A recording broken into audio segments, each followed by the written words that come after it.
Yeah. All right, are we ready to get going? Need about 10 seconds. 10 seconds, okay.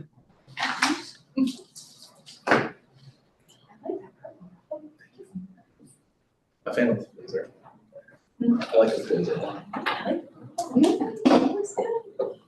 Sure is. I don't mean that in a good way. No, you're good. You're good. We're good to go, Bill. Okay, thank you. Good morning, everyone, and welcome to this meeting of the Buncombe County Audit Committee. I apologize for not being there in person, but happy that I can stream in. I guess our first order of business is a review of the minutes, prior minutes from July 15th, 2025. They've been distributed. Are there any questions from anyone about those minutes? If not, do I hear a motion to approve? I'll make a motion to approve. Is there a second? I'll second. Okay, any further discussion? All in favor say aye. Aye. Okay, any opposed? Okay. Next on our agenda is Rob for the internal audit update, and I'll turn it over to Rob. Sure, this comes through.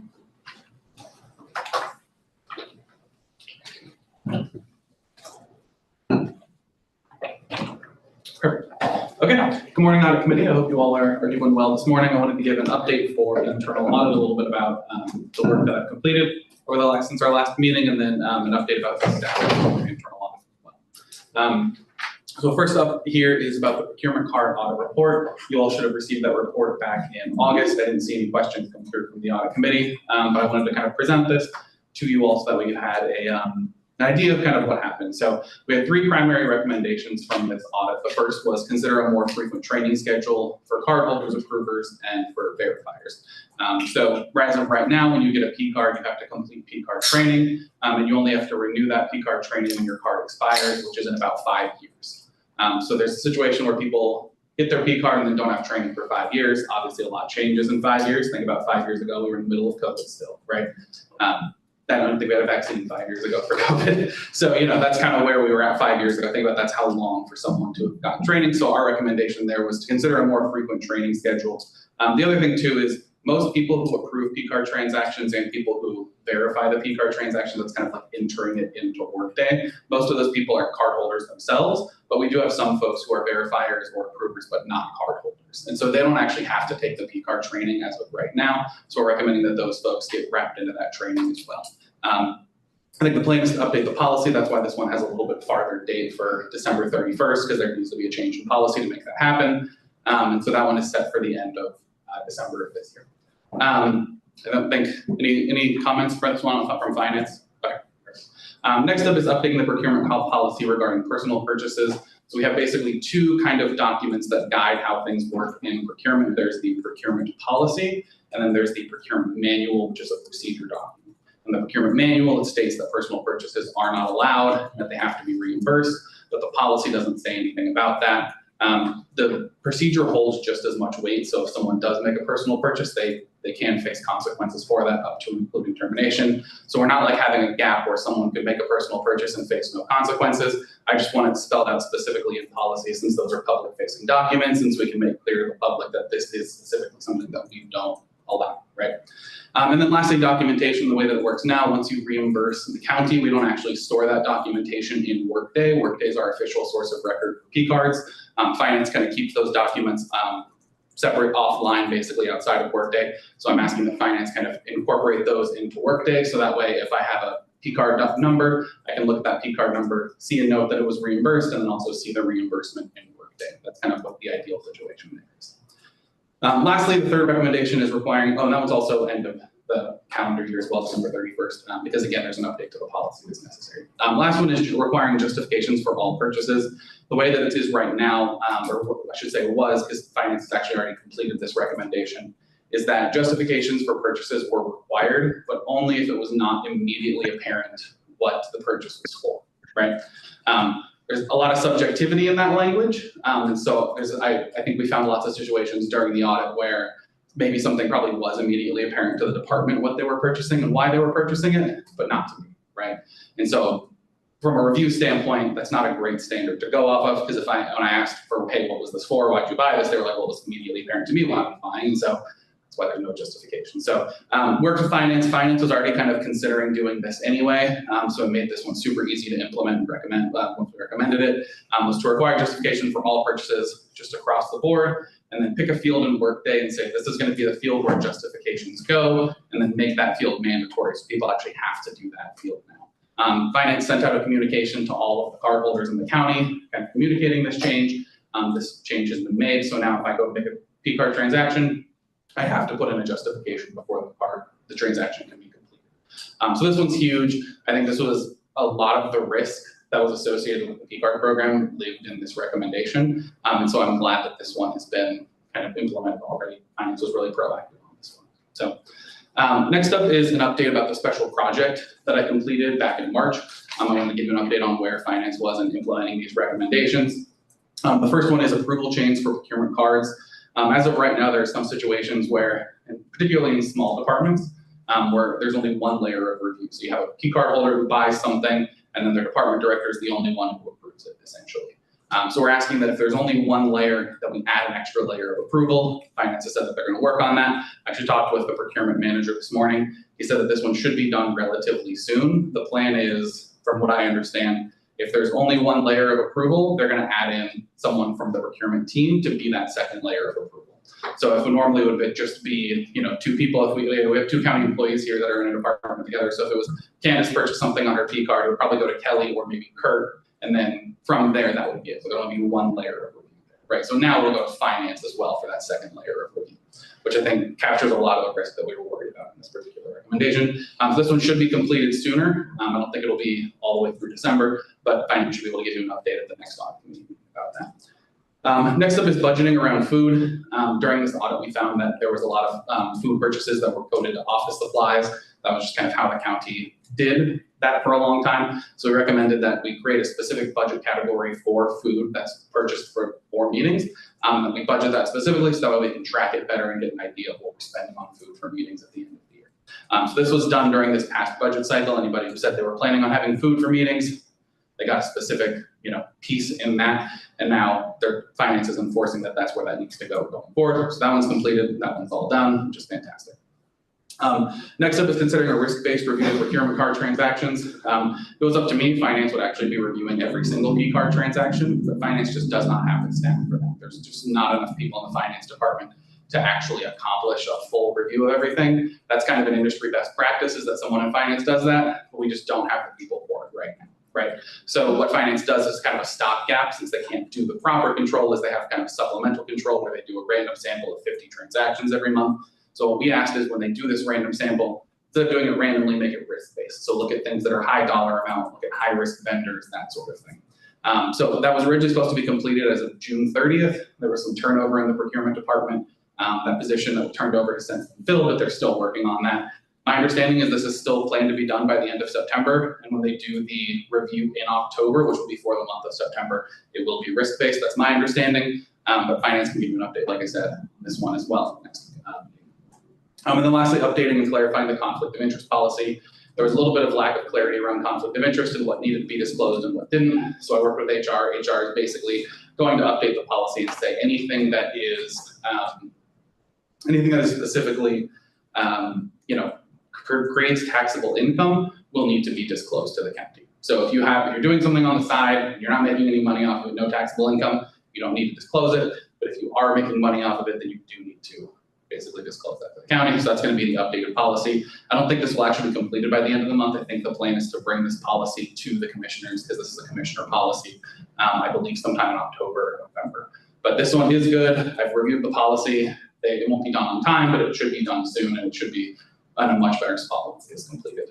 Yes. Related parties, how are related parties defined in this ethics conflict of interest? I don't have the definition directly in front of me. I can get that and send it to you. Yeah, But but- my understanding is the county basically places a limit on romantic relationships. So you can't be in a romantic relationship with anyone who is sort of in your direct chain of approval. So if you're a department head, anyone in your department at all, if you're not a department head, you're a manager, anyone who's beneath you on the chain, you can kind of go be in a romantic relationship with someone in a different department or someone who's not in your chain of approval. But you have to disclose that to the county. That's kind of how they do that piece of it. Yeah, and the usual, your spouse or parents or Right, yeah, siblings, familial that sort of relationship, thing, same yeah. thing, yeah, if it's in the approval chain, you can't. Yeah.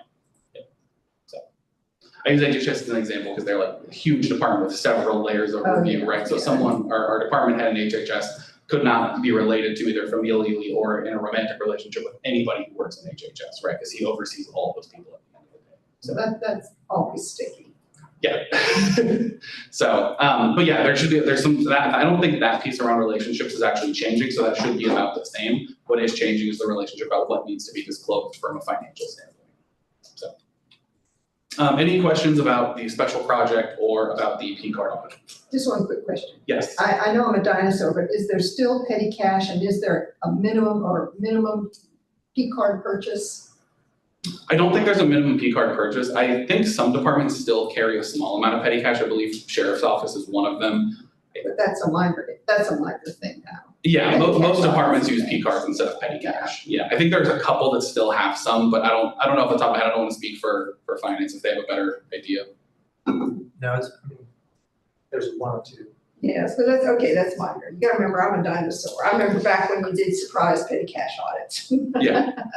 And I think finance does, for the people that do have, you guys do randomly do like counts of that petty cash to make sure that they're correct. And you remember, we recently adopted the updated revised compiled cash review payment Yeah, policy, that's so true, we're rolling yes. out those audits on that training.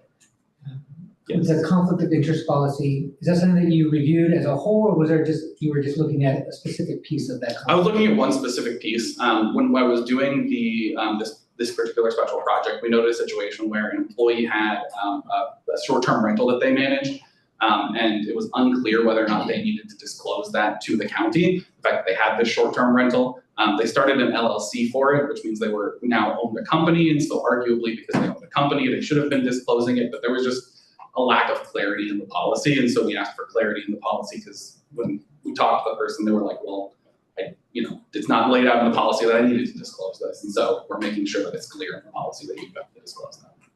Yes. With the procurement card review that you do monthly, that's what you described, that you do you have been doing a random monthly check on those procurement cards, and he's wanting to go to a more of a risk-based. Correct. And I'm thinking about, is there a checklist of the other monthly kind of task list that you have, or is that something that, in terms of just your monthly close, do you have a checklist of other things that you might do at that time as well, in terms of? Yeah, we have a checklist of things what we use to close, and we don't, Yes. aside from P cards, we don't generally have any other areas where we're randomly auditing things. But that's, I think the reason for that in P cards is because the approval chain isn't as robust as some of the others. Or at least that's my understanding. Yeah, I would say that's well put for the majority of other transaction types, invoices, expense reports, supplier contracts, purchase orders, the upfront review and approval process. Procurement, as required, is involved very early on in a very in-depth phase before anything is entered into our contract management system. That has to go through a very lengthy process that includes risk as appropriate, legal as appropriate, many other parties, and then very often a duplication of that review process occurs within the financial system as well. So there's a pretty robust process there. We do some follow-up that's not built into a monthly process. I think the way you could look at it is P card transactions are reviewed after the fact, whereas everything else is done before. And we do lean heavily on these approvers and verifiers within the process. process, right? But we kind of have to on some level because there's just so many transactions every single month. Like I said, finance does not have the staff for that. But in theory, if you're a department director, if you're a supervisor, if you're reviewing these P card transactions, you are also responsible if something is inappropriate if you've approved it, right? And so there's some level of, we can hold people accountable if people make, egregious, not necessarily mistakes, but if people are doing things that is not appropriate, And we didn't find any of that during the P card audit, so that's obviously good. So. And the second layer of approval that you described, was that for all P card transactions, or was there a threshold for that? So that was if there's only one layer as of right now. So, I'll use HHS again, just because they're a big department. They have several layers of review. Typically, it goes from the cardholder to the cardholder supervisor, and then there's 1 or 2 layers of review within the HHS business office, and I think there's 1 other layer of review past that. So they already have 5 people looking at that on average. So there's so many people that look at transactions in HHS, whereas in smaller departments, they just don't have that many people, right? So I'll take sustainability as an example. There's 2 people, right? So if the 1 employee in sustainability makes a transaction, she enters it, it goes to the director, he approves it. As of right now, that's where it kind of stops. So going forward, those ones will then go to finance for an extra review, just to be safe, because there's no extra person in that department that could even review. There's only 2 of them. Thank you. Any other questions about these, about P card or special project? So I wanted to thank you all to give me the time to share some final thoughts on my time as Buncombe County's internal audit director. This next part's very important to me, so I've prepared a statement to ensure that my thoughts are accurately reflected in my words. As you know, I've made the difficult decision to step down from my role as Buncombe County's internal audit director in order to pursue another professional opportunity. I will still remain a resident of our beautiful county, and I plan to stay an active member of this community. This was not an easy decision, and I was not planning on going anywhere, but ultimately I felt like it was the right move for me personally and professionally. When I came into this role last July, there was no existing structure or framework for the internal audit shop or its functions. The interim director, Matt Baker, had done strong work as a stopgap, but lacking a clearly defined program to manage, I definitely had my work cut out for me, building an audit shop from the ground up. Of course, that was only further exacerbated by Tropical Storm Helene and its impacts to our county, during which I left my daily work behind in order to serve in our warehouse, distributing water and food to the community. And while I'm grateful for that time and the connections that I made during it, this reassignment also paused the process of hiring staff for the internal audit department. This had already been a difficult task, as finding qualified candidates at the current rate of pay meant that we simply couldn't compete with other audit shops. We have continued to struggle to build out the team that I would have liked to have. I was never able to hire my positions, and both remain vacant at this time. Buncombe County will be undertaking another compensation study in the near future, and I hope lessons from these barriers helps inform that study. While a lack of framework presented challenges, it also highlights the opportunity for the county to define what it wants this department to be in the future. While I fully believe that senior management wants a strong internal audit function and wants this position to be successful, I feel as though some of my challenges in this role have come as a result of internal audit not having the proper support structure in place to ensure success. There are always competing priorities for management to consider when taking any action, especially one that requires financial investment. This is particularly true in the wake of Tropical Storm Helene and the impact that it has had on this community. There is no one successful way to be as an internal audit shop, but there are certain foundational pieces that I've put into place to hopefully help the next person coming into this role. For example, I've drafted an audit charter and manual, setting an architecture for internal audit moving forward. I've also updated our standards to align with those of the IIA, the Institute of Internal Auditors. I plan on sharing with the chair the priorities that I've outlined for the work of internal audit, and it's my hope that they can help serve as guideposts for this department moving forward. I'm truly grateful for the opportunity to serve Buncombe County in this capacity. I wanted to thank county leadership, staff, and colleagues for the experience I've gained. I do believe that I'm a better person, both personally and professionally, due to my time with the county. As a resident, I will continue to advocate for a robust internal audit program with strong staffing and funding. I believe Buncombe County will only benefit from building a clearer structure and framework for the internal audit function. Establishing strong policies and internal controls is critical for transparency, accountability, and trust in government. Lastly, there was a Buncombe County resident who asked questions about the procurement card audit after my presentation that I gave to the county commissioners a couple weeks ago. I wanted to address those questions here at this time. Let me make very clear that during my time, I did not find any misuse of any of the county's programs that I audited, including the P-card program. What I did find was that the policy guiding the P-card program needs to be updated and strengthened to better reflect current best practices, reduce risk, and safeguard the county moving forward. This is not uncommon. No organization should set policy and leave it on a shelf, and Buncombe County already has in place a process for reviewing policies annually. Continuous improvement is foundational to organizational success, and that is no different here.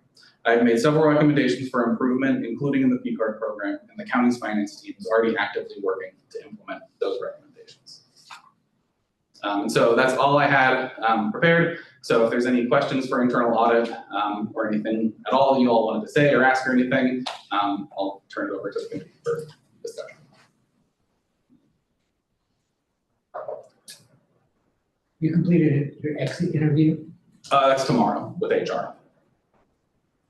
And I've met with Bill Christie, the chair, one-on-one to kind of exit interview with him. I'm also planning on meeting with Al and Amanda as well.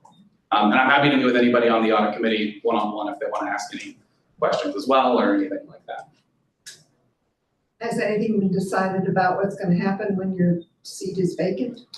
I don't think I could answer that question. I genuinely don't know. Okay. That would be a question you'd have to ask management. Yeah, so there really, as far as you know, I guess if you haven't hired anybody, you can't have somebody trained at Right.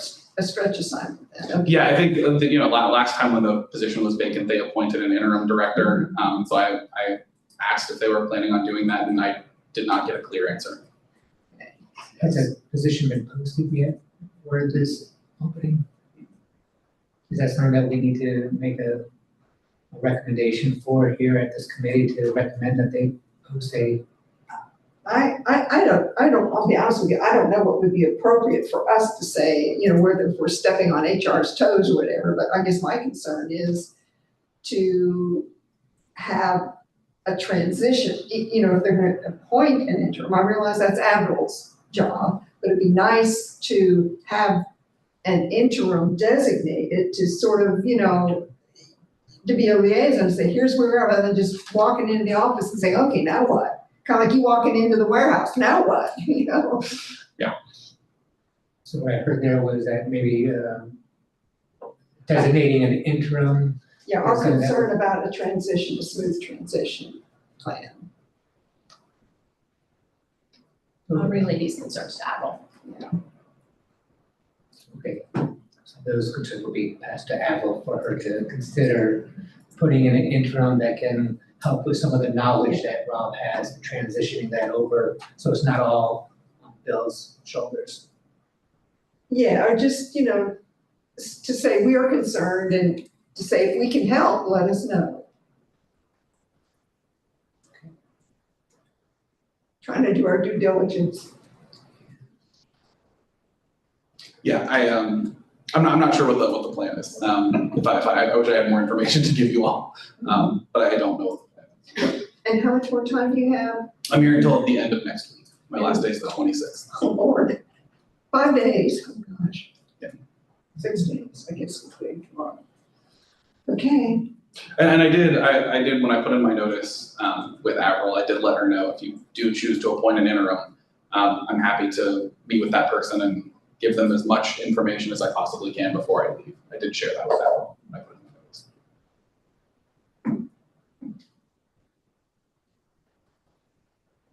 so she's got a lot on her plate. I'm sure you have a lot on your shoulders, but in terms of if funds are available and your time was available, would you be available to come back on maybe on an interim consultant basis to kind of help out the new internal auditor? I think it would depend on time and, like you said, time pending, funds pending, all that kind of stuff. Like I said, I'm still planning on living here. I still care deeply about Buncombe County. I'm still living here. I still plan on being an active resident who cares about this county. It's not like once I leave, I'm not gonna, ignore my local government anymore. And so I'm always happy if the new person wants to meet with me and ask questions. I'm happy to do that. Anything that I can do to help, I'm definitely open to that. Might just get put on this committee then. Yes, I would be all for that. Rob, I do appreciate all your time here. I think that since day one, you demonstrated that you were a good fit in terms of your knowledge. So I've always appreciated that. Thank you. In terms of the things that you listed, at one point in time, you mentioned not having the proper support. And, just wanted to go back to that a little bit. Can you elaborate a little bit more on the proper support? Yeah, that's kind of a multifaceted thing that's hard to kind of pin down to one sort of specific instance or one specific thing that comes to mind. But Maybe I from the think, audit committee, in terms of our support, is there more that we can do as a committee? I don't think it's on the audit committee's end. I genuinely do believe that like I was properly supported by the internal audit committee. You know, when we talked about my next project was going to be vehicles, I remember sitting in this room and saying that's going to be a contentious audit. I want to make sure that I had you all support, and all of you said yes, absolutely. Like we want to do what's right in this area. So I don't feel like I didn't have the support from the audit committee. I think it was more a question of prioritization, right? And there's always competing priorities, and it felt like the position that internal audit fell on the prioritization list was never one that was particularly high, I guess is what I would say. And I totally understand where management's coming from. You know, when you've got to balance public safety and, you know, emergency responses and, you know, recovering from Hurricane Helene, I absolutely get why, you know, internal audit maybe doesn't rank as highly among those priorities. I get why management is, you know, would rather hire, you know, a paramedic compared to, you know, an internal auditor. I get that, I do. But it does, you know, it makes it difficult to do my job. I can speak just very briefly about the competing priorities. Over the last 6 years, we've continued to not make internal staffing a priority. So for example, through the last budget cycle, there were 70 positions brought forward and only one of them, a recovery coordinator, was approved. The pressure on the county to step in to fund K-12 has been a significant priority. And I think now, and I've said this on the dais, I will say it again and again and again, I think the decisions that we have made as the governing body to focus on a priority that is really supposed to be funded by the state of North Carolina, we're seeing the ramifications on local government and the desperate need we have to ensure that we're properly staffed. And we cannot continue to not focus on our own internal priorities. And I think Rob's departure, unfortunately, Rob, is an example of a long-standing, I think even prior to Al and I being on the commission together, of decisions being made in terms of prioritizing staffing. And if I have misrepresented Al, please feel free to step in. I think what's happened though, this is my 9th year on the Board of Commissioners. And Kelly and I, we've been through a lot, but we have just continued to kick the can down the road when it comes to internal audit. Well, now we've hit the wall and we've got to do something. And I know it's a tough job to hire, because when you look at what we pay, the cost of living in Buncombe County, we're facing that with everybody. But we're going to have to really stop now and do something. I know the city of Asheville has had the same problem. And what they have done, I'm not sure I want to go that, we need to go that route, but they have contracted out the internal audit because they couldn't buy it, they had problems with some firm here.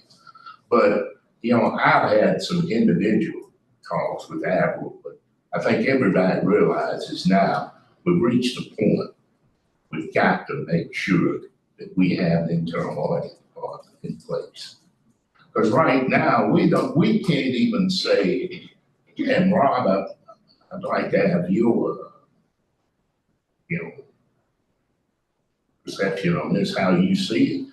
But we can't even say how many people we need in audit, internal audit. I can tell you that my personal opinion is we don't have enough. Yeah, we are. Even if we were fully staffed, right? Yeah. 3 is not. Yeah. For as big as Buncombe County is, for the number of dollars flowing through here, the number of staff, that Buncombe County has as an organization. Internal audit is not. And one of the things that I had on my to-do list, this will be on the list that I plan on sending to Chair Christie, I assume he'll share it with all of you as well, is doing a staffing analysis, right? How many staff should Buncombe County have? This was something that was completed by not my most recent predecessor, but 2 predecessors ago. Her name was Trish.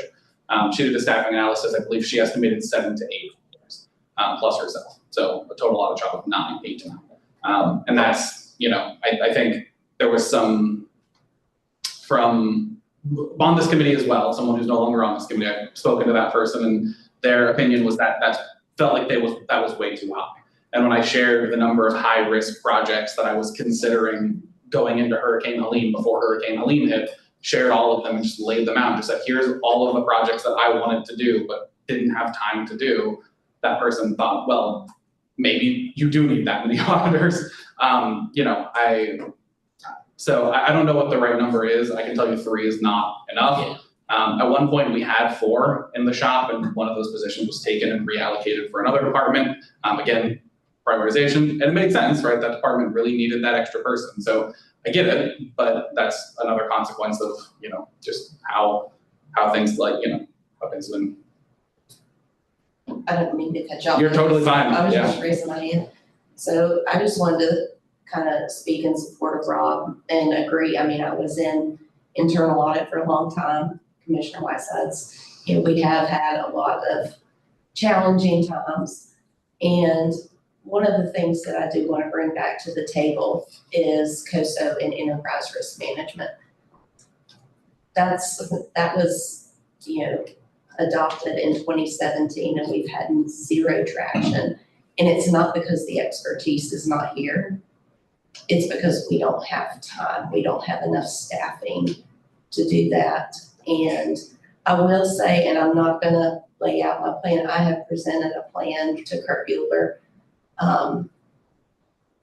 to accomplish some more things with enterprise risk management, which is fundamental to internal audit's work. Like if we had enterprise risk management, internal audit could really have a good foundation to do audit. You know, we talked about at our last audit committee meeting in July, how after I completed the vehicles audit, my next goal was to be doing an audit universe for the county. Enterprise risk management, if it's in place, allows that to be a good jumping off point, because you can take the enterprise risk management model that's been developed by management and adapt it to your needs. That model doesn't exist right now, which means I basically have to, in tandem with Kelly, who's also trying to do ERM amongst the million other things she has to do, also trying to develop a risk universe. And so we're almost duplicating efforts, but I can't do a proper risk assessment without that. And so it needs to be done for internal audit's sake. And so, yeah. You got chicken and the egg, huh? Yeah. Yeah. And I will say, I'm very appreciative of, you know, when I moved into risk management, it was just me and no software. And I'm so very appreciative of the software and the addition of Candace. The software went live June of 2024, and I cannot tell you how invaluable it has been during Helene. So the numbers, I'm not sure at what level you guys see this at the commissioner level, but every 2 weeks I update the amount of insurance claims and the amount of insurance proceeds. Before the software, that would have taken me hours to compile. It literally takes me 3 minutes now. I run one report and I put that in the little spreadsheet. So I am very grateful for that. And I have given Kurt Bueller a plan for further expansion. Is he still on that done? I'm sorry I cut you off. Did he sign off on that? I don't think he's had time to review it yet. He's had some other priorities, and that's why I don't want to speak about it. I would like him to review it. But I did want to let you know that there are some ideas brewing out there.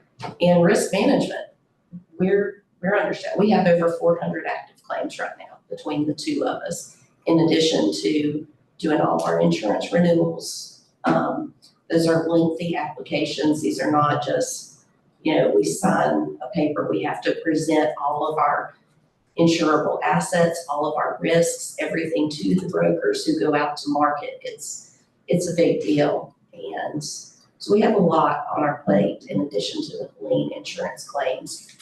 Just for reference, the city of Asheville's risk division has 5. And I know we're going back a little bit. Al mentioned City of Asheville's model of outsourcing internal audit. I don't want to speak for them because they're not here, obviously, and I don't want to speak on their behalf. But what I would say is when I've talked with other people, and again, I'm not talking about City of Asheville specifically, when I've talked with other people, they have generally not been happy with the outsourcing model because the external audit firm, all they care about is getting their billable hours. And not to speak ill of external auditors, but that's all they truly care about, right? And so if they find a scope issue, they're gonna insist that the scope be pushed out so that way they can continue to bill you for more things. Internal audit can have the discernment to say, hey, this is risky, but we either need to cover it now or we can cover this in a future engagement. And external auditors are just gonna see dollar signs if they see scope. And so they will always push that scope out as far as they can. And so you can wind up spending more money and get a worse internal audit product than if you just properly invested internally in your internal audit function. And I don't want to talk numbers or anything like that, but what I will say is that my personal opinion, based on my understanding of internal audit as a field, is even amongst public sector jobs, this position is incredibly underpaid compared to other public sector internal audit directors for counties and cities of this size. So that's my understanding. Yeah, that's sort of leading into, I remember back in the old days when I was in the finance department, that we relied a lot on the Institute of Government or the LGC to get comparables, like how many staff per dollars of budget or per capita. So is there any way we can compare with Greensboro, Charlotte, other places? The county is going to undergo another round of a compensation study, okay. and that is where that will come up. And Okay. there are various benchmarks with, I call it the top 10 counties that we Yeah, benchmark yeah. against. So that's where that information is pulled from. And we know that this position isn't the only one that is underpaid. Oh, It has yeah. been, you've lived here forever. Oh, yeah. Nothing in the city of Asheville and Buncombe County, and I'm not talking just government, is paid what it should be when you compare it elsewhere. So I anticipate seeing some significant gaps just across the county org chart. And that creates a challenge too, because you do this compensation study, you find that everyone's underpaid. How do you close that gap, right? And that's a question for the commissioners to have to figure out. I'm sorry for you all when that compensation study gets completed. But I would also, there were some criticisms, I'll say, of the last compensation study and the methodology that was used to complete it. There were a number of people across the county outside of human resources, because it was run by human resources, who felt as though the compensation study was not appropriate and did not accurately reflect they didn't think that it was good, is I guess what. It was that way when I worked here in the 90s. Yes, so while the compensation study will be good, and I think HR has learned a lot of lessons from the previous compensation study and the pushback that they received, I do think it's not going to fix everything, right? It's going to be more of a Band-Aid than a complete permanent solution. And this one, I anticipate will have to go external to be completed and not internal HR function. I can imagine that that compensation study being difficult, having to reconcile for the fact that we live in somewhat of a bubble here in rural western North Carolina, but yet a very desirable place. It's a very desirable place to be. It's a balance for sure. And with internal audit, just as an example, like there's what, 2 or 3 other internal audit shops in all of Buncombe County. I'm coming from like Colorado Springs, where I lived before here, where there were 10 or 15 minimum just within the city of Colorado Springs that you could benchmark against, right? And a couple of them were also public sector, right? So out here you've got pretty much UNC Asheville, and I think a couple of the hospitals have an internal audit function, but obviously that's not apples and oranges, that's like apples and the color blue, right? Like it's not even remotely comparable, right? So, yeah. The other thing I heard you mention in a few different ways was referring to the structure, the framework structure and other structures. And I'm wondering how much we can build on that before the hiring of the next person. So the next person's coming into maybe something a little bit more set up for them.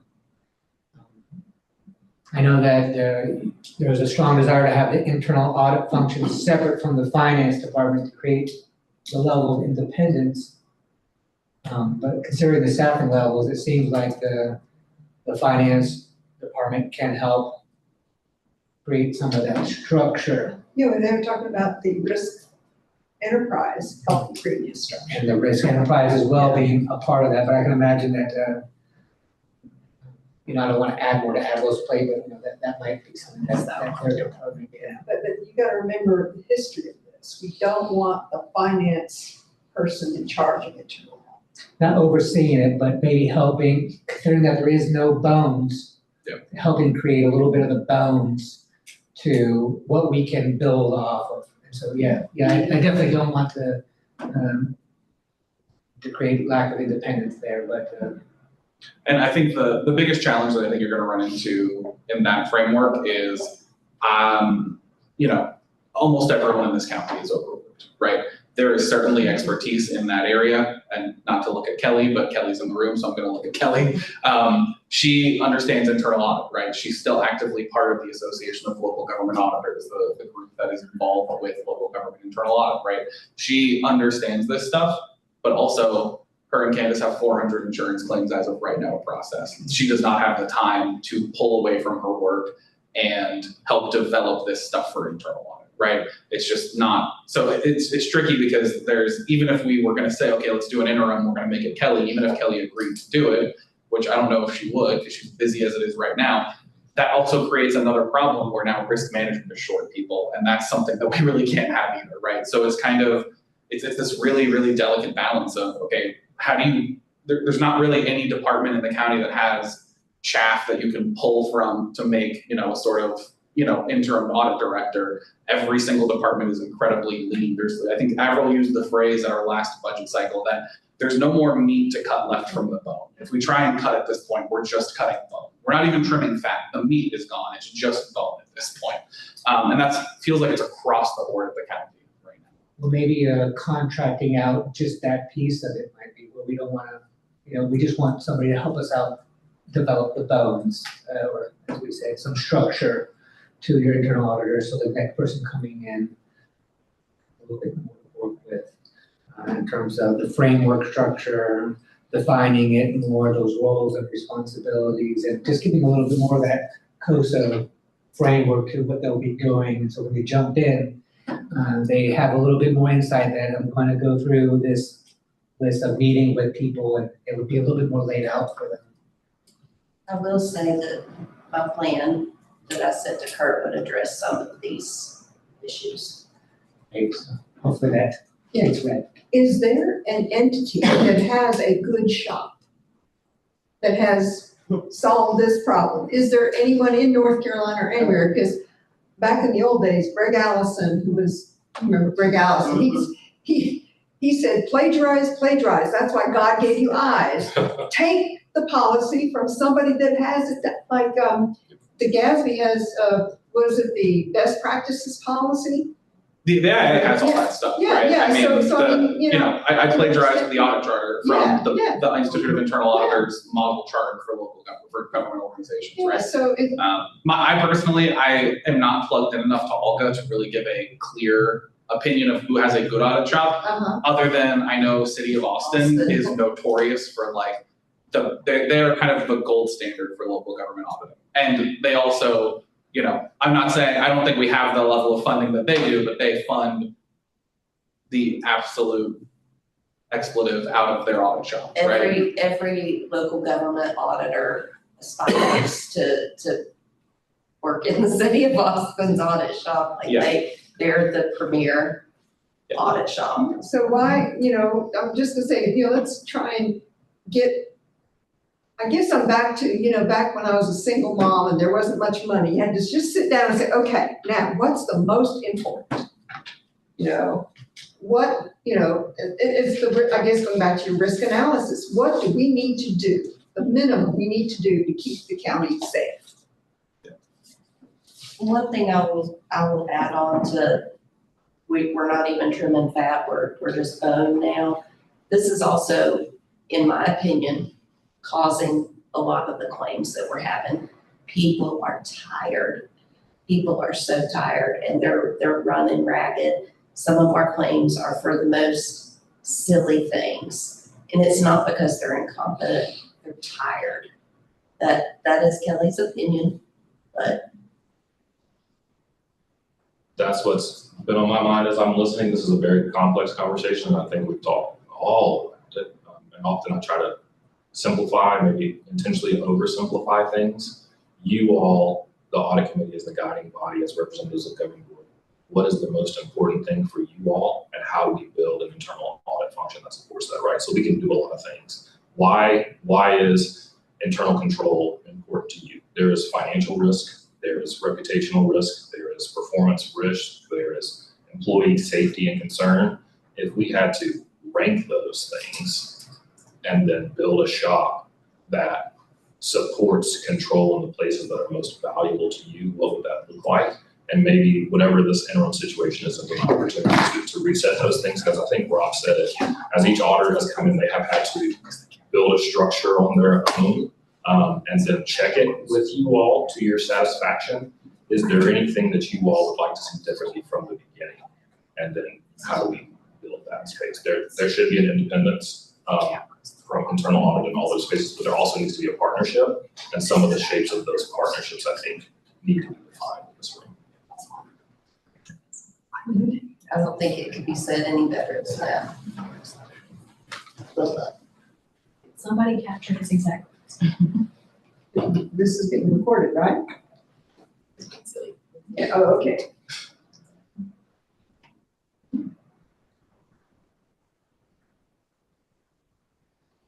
I'd say for most people, our concern is financial risk, and in with that financial risk is the risk to people, because damage to people is a lot more expensive than damage to property.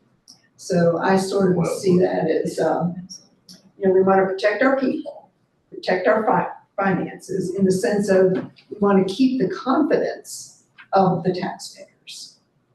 We are stewards of their money. And so that's what I see is our stewardship. Are we caring for money? Are we caring for people?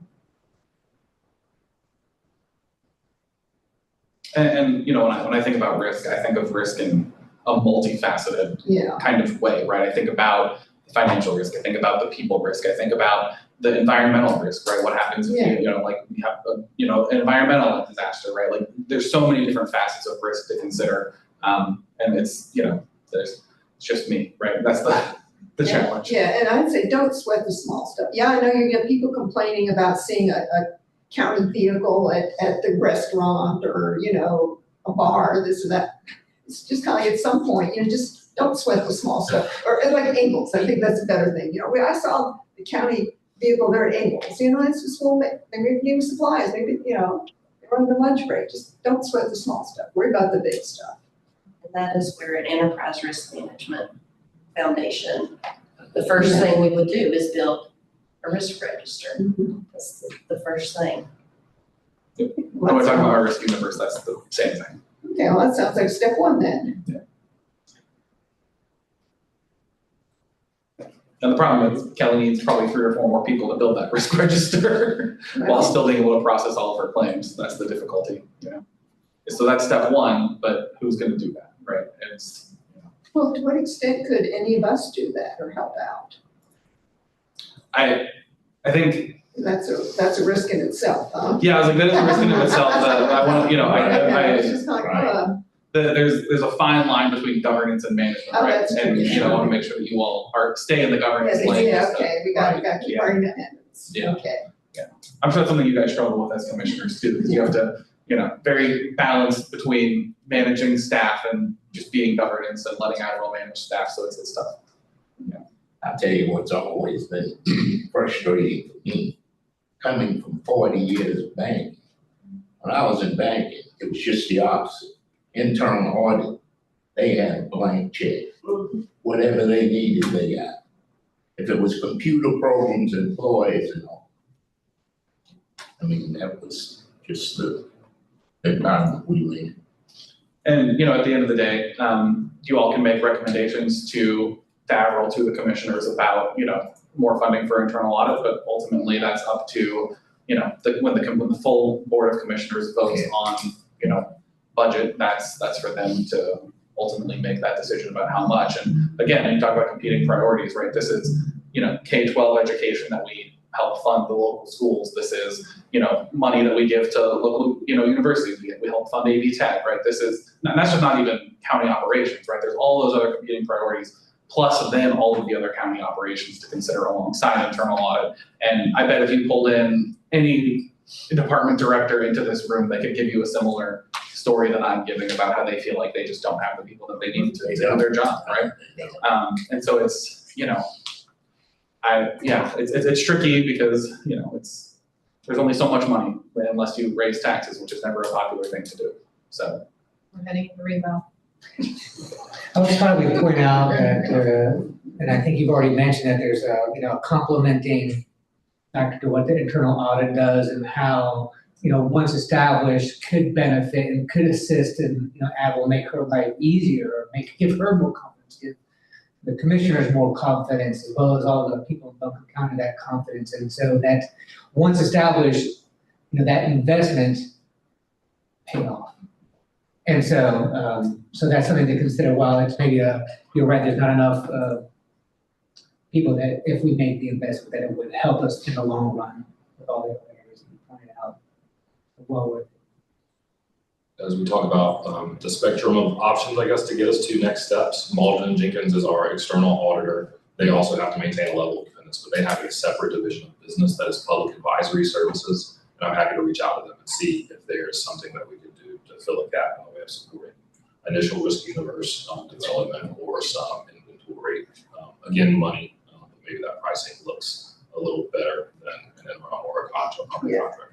Yeah, it's a one-time shot. It's not like when you're talking about adding staff, that's a commitment, an indefinite commitment. And also you've got to pay benefits and stuff too. Yeah, oh So yeah, it's not just the salary, it's all the benefits. Exactly, And yeah. Oh, yeah. So whereas you do an external contractor, it's.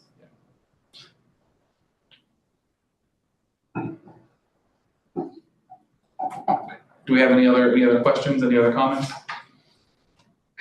Just thank you.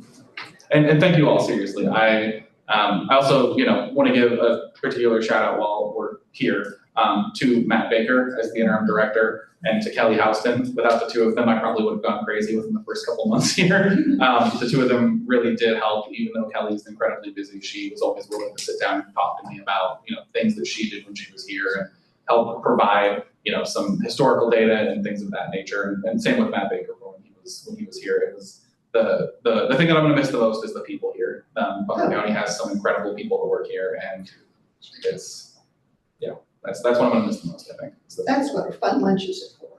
Yes. Are there any recommendations that need to come out of this meeting? Or suggestions or anything? I've taken some notes forever. Yeah, and I think Mason said he was gonna see about inquiring about getting some help on the risk universe project. And you submitted your plan To my to your supervisor. That's the county attorney for reference. And who would they follow up with? Would they follow up with the commissioners, or would they follow up with you directly? I don't know. Kurt reports to the commissioners, and so that's why I said I would reach out to Kurt. I won't ask you to do that. I'll go straight to Kurt in our next check-in. One thing to keep in mind for the October meeting is with my leaving as internal audit, director, a lot of the secretarial responsibilities for the audit committee were falling on me, which I had planned on giving to a staff member once we got staff. Obviously, there will be no staff in internal audit, so the committee will need to at the next meeting figure out who that is going to be. And so something for you all to keep in mind for your next meeting. But I'll make sure Mason's taking notes for me for minutes. I'll make sure that we compile all the minutes and send them to you all before I leave for this meeting. I would like to enter your comments into the minutes too.